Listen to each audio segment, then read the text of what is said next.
असं वातावरण आपण सगळेच पुढचे 10 दिवस अनुभवणार आहोत।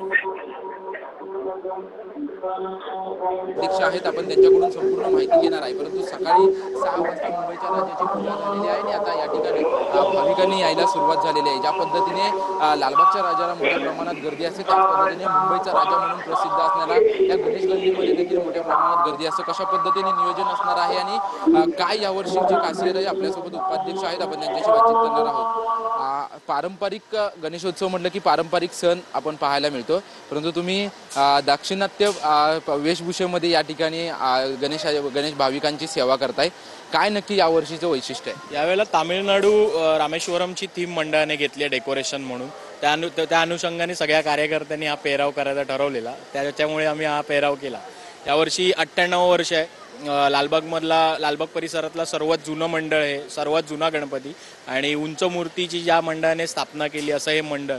त्याशिवाय या मूर्तीची खासियत सांगायची झाली तर आकाश तिरमल यांच्या हस्तकौशल्यातनं ही मूर्ती साकारली गेली आहे 22 फुटाची।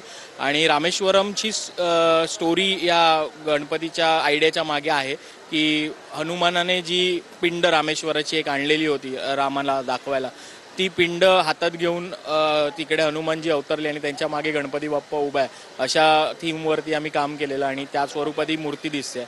आणि एक छोटं वैशिष्ट्य सांगायचं झालं तर ही मूर्ती पूर्णपणे हँडमेड आहे।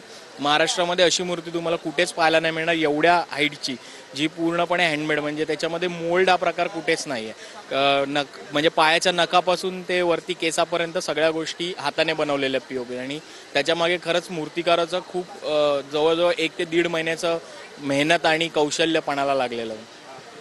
म्हटलं की ज्या पद्धतीने आम्ही सुरुवातीलाच उल्लेख केला, मोठ्या प्रमाणात गर्दी असते। आज गणेश चतुर्थीला सुरुवात झालेली आहे, सर्वांच्याच घरी बाप्पा असतो, परंतु मुंबईच्या राजाच्या दर्शनासाठी अनेक भाविक येत असतात।